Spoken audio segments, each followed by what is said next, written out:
morning. Hey guys, 3 minutes to thrive. So I don't know if you guys watch the show Game of Thrones, but I'm obsessed with it. It's this very like fantasy, mythical, interesting show where it's sort of this fantasy world. So anything can happen. There are giants in the show, there are dragons in the show. And so there was this really cool scene that spoke to me that I wanted to share with you today and that I shared with a client here recently.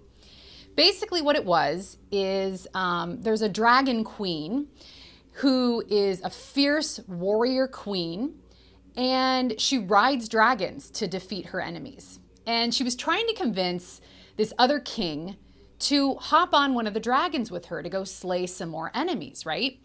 And so he's sitting there in front of this ferocious, scary, making sure my mic's on here, this ferocious, scary, gnashing, sharp teeth, giant dragon, fire-breathing dragon. And he looks up at the warrior queen and he says, "I don't know how to ride dragons." And what she says in response spoke to me so hard, and I wanted to share today. She said, "Nobody does until they ride dragons." Don't you love that?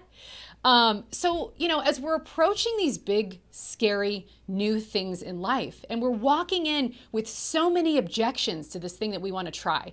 Let's just say switching jobs. I'll just use that as an example, but you might have something different in mind. Going to a new school, meeting new friends, potty training your kid, walking into some sort of new situation that is unfamiliar and scary. It's like riding a dragon, right? My husband's going to see the title to this and be like, "Ride a dragon, huh? I love that one." Like everything is a sexual joke in my house. It's too much. So I know he's going to come to me later and say, "That was an interesting 3 minutes to thrive today." Anyway, getting off track. When you're walking into something that is scary and new and unknown, like riding a dragon, here's the deal. No one knows how to do that, but they figure it out. No one knows how to ride dragons until they ride dragons, right? So you don't know how you're going to do with this new job. You walk in with all these objections to maybe changing jobs, but you don't know if they're going to pan out.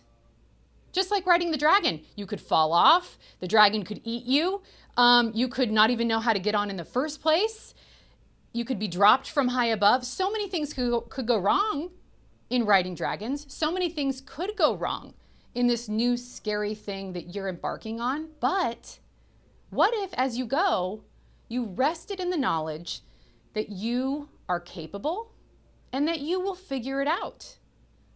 Instead of listening to all the objections about that new job or that big scary thing that you want to try, what if you let go of those objections? Because after all, nothing's happened yet.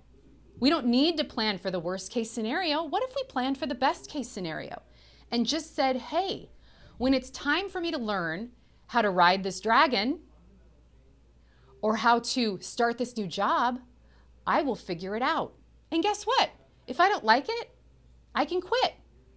I can look for something else. There might be something better around the corner." Staying open to this idea of abundance around these new things that you're thinking about trying, and knowing that when you look up at that, that warrior queen, you look yourself in the face and you say, "I don't know if I can do this."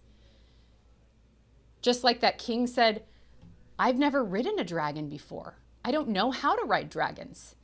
And she just says, "Nobody does until they ride dragons." So what's that dragon that you need to ride today? My husband's like, "I'll show you." Sorry, I'm so bad. But seriously, what is that dragon that you want to ride today, and why aren't you? You'll figure it out. You're capable.